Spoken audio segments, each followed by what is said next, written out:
दुनिया के साइंटिस्ट हमारे ग्रंथों पर रिसर्च कर रहे हैं। वैज्ञानिकों का मानना है कि भारत के ग्रंथों में ऐसे ऐसे राज छुपे हैं जो दुनिया की तस्वीर बदल सकते हैं। मगर हमारे देश में ही कुछ ऐसे जाहिल लोग हैं जो अपने ही ग्रंथों पर विश्वास नहीं करते, रामायण पर भरोसा नहीं करते और रामायण को तो बस एक लव स्टोरी मानते हैं। लेकिन आज हमने ठान लिया है कि इस वीडियो के जरिए ऐसे ऐसे सबूत पेश किए जाएंगे जिसके बाद तो किसी की भी मजाल नहीं होगी कि रामायण पर सवाल उठा सकें। बस आपसे एक गुजारिश है कि इस वीडियो को इतना शेयर कीजिए कि सवाल उठाने वाले लोगों के मुंह पर हमेशा हमेशा के लिए ताला लग जाए। आज के इस वीडियो में हम आपको 6 ऐसे पुख्ता सबूत देंगे जिनको जानने के बाद आपके दिमाग में शक की कोई गुंजाइश ही नहीं बचेगी। तो सभी सबूतों को जानने के लिए बने रहिए वीडियो के लास्ट तक। नंबर 6, रामायण की अशोक वाटिका आज भी मौजूद है। रामायण के मुताबिक रावण ने सीता माता को अशोक वाटिका में रखा था क्योंकि सीता माता ने रावण के महल में रहने से इनकार कर दिया था। लेकिन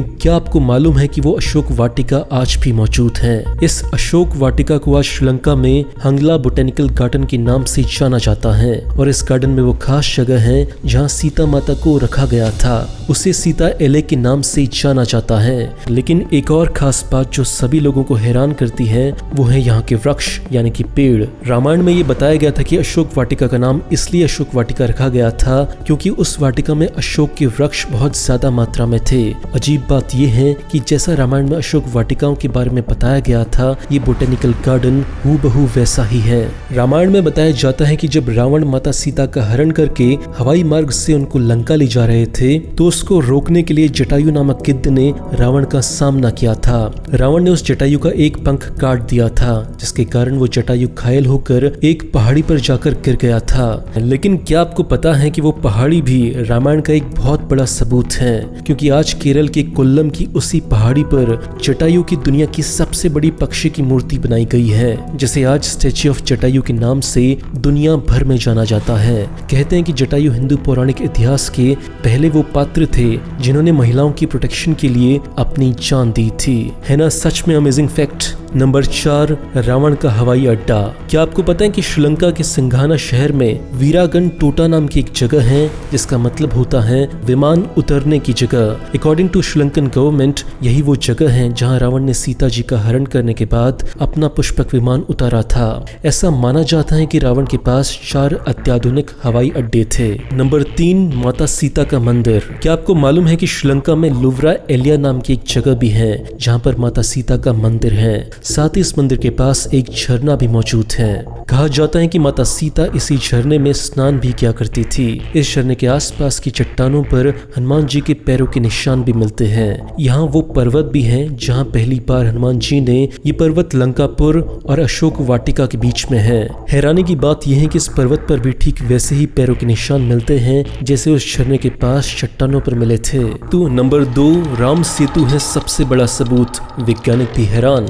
अब बात कर लेते हैं उस सबूत की जिसमें न सिर्फ श्रीलंका और इंडिया के लोगों को ही हैरानी हुई बल्कि अमेरिका के साइंटिस्ट तक हैरान हो गए। जी हाँ दोस्तों, हम बात कर रहे हैं राम सेतु की जिसे इंग्लिश में एडम्स ब्रिज के नाम से भी जाना जाता है। रामायण में बताया जाता है कि भगवान राम इंडिया से लंका तक पुल के माध्यम से गए थे जिसे हम राम सेतु के नाम से भी जानते हैं। लेकिन क्या आपको पता है कि राम सेतु आज भी मौजूद है? आर्कियोलॉजिस्ट के प्रमाणों से ये पता चलता है कि भारत के तमिलनाडु के दक्षिण पूर्वी तट के किनारे रामेश्वरम द्वीप और श्रीलंका के उत्तरी पश्चिमी तट मन्नार द्वीप के मध्यम पानी के नीचे आज भी एक 30 किलोमीटर लंबा पुल मौजूद है जिसे 15वीं शताब्दी तक पैदल चलकर पार करने योग्य माना जाता था। लेकिन चक्रवात के कारण ये राम सेतु जगह जगह से खंडित हो चुका है। हैरानी की बात ये थी कि नासा की एक सैटेलाइट ने इस क्षेत्र की एक फोटोग्राफ खींची तो राम सेतु उस फोटो में भी देखने को मिले थे। शायद आप ये नहीं जानते कि नासा भी ये बात स्वीकार कर चुका है कि इस क्षेत्र में वास्तव में एक राम सेतु था जो इस दुनिया का सबसे पहला पुल हो सकता है। इतने सारे कोइंसिडेंस होना थोड़ा मुश्किल तो लगता है। दोस्तों, राम सेतु को लेकर एक पॉइंट और है। क्या आपको पता है कि राम सेतु में इस्तेमाल किए जाने वाले पत्थर आज भी मौजूद हैं। इनकी क्वांटिटी कम हो चुकी है लेकिन आज भी भारत के रामेश्वरम में ऐसे पत्थर हैं जो भारी होने के बावजूद भी पानी पर तैरते हैं। एक और बात जो सबसे ज्यादा हैरान करती है वो ये है कि श्रीलंका के मन्नार द्वीप पर भी इस तरह के पत्थर पाए जाते हैं जो पानी में तैरते हैं। जी हाँ, ये वही जगह है जहाँ रामायण के मुताबिक राम सेतु श्रीलंका में जाकर जुड़ा था। हालांकि बहुत से वैज्ञानिकों ने इन पत्थरों पर खोज की है, लेकिन आज तक कोई भी वैज्ञानिक ये नहीं बता पाया कि ये पत्थर इतने भारी होने के बावजूद भी पानी पर आखिर तैर कैसे रहे हैं। नंबर 1, श्रीलंका में रावण का महल।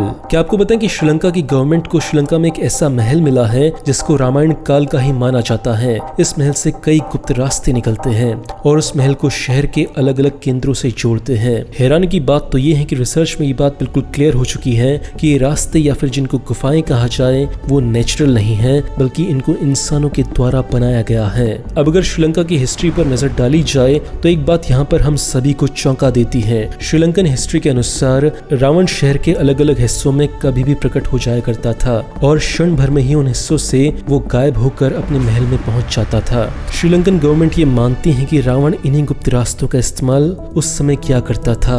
श्रीलंकन गवर्नमेंट तो ये भी मानती है कि इनमें से कई गुफाएं साउथ अफ्रीका तक भी जाती हैं। तो दोस्तों, ये थे रामायण के पुख्ता सबूत, जिनको जानने के बाद ये सिद्ध होता है कि रामायण कोई काल्पनिक कथा नहीं है, बल्कि एक सच्ची घटना थी। दोस्तों, वीडियो अच्छा लगा तो आपके पास मौका है दुनिया को ये साबित करने का कि रामायण असल घटना थी, कोई कहानी नहीं। इसलिए इस वीडियो को जितना हो सके उतना शेयर करें। फिर भी राम सेतु के बारे में आपकी क्या राय है कमेंट सेक्शन में हमें जरूर बताना, और अपने दोस्तों के साथ चाहे व्हाट्सएप पे हो चाहे फेसबुक पे। दोस्तों, वीडियो देखने के लिए और शेयर करने के लिए दिल से थैंक यू।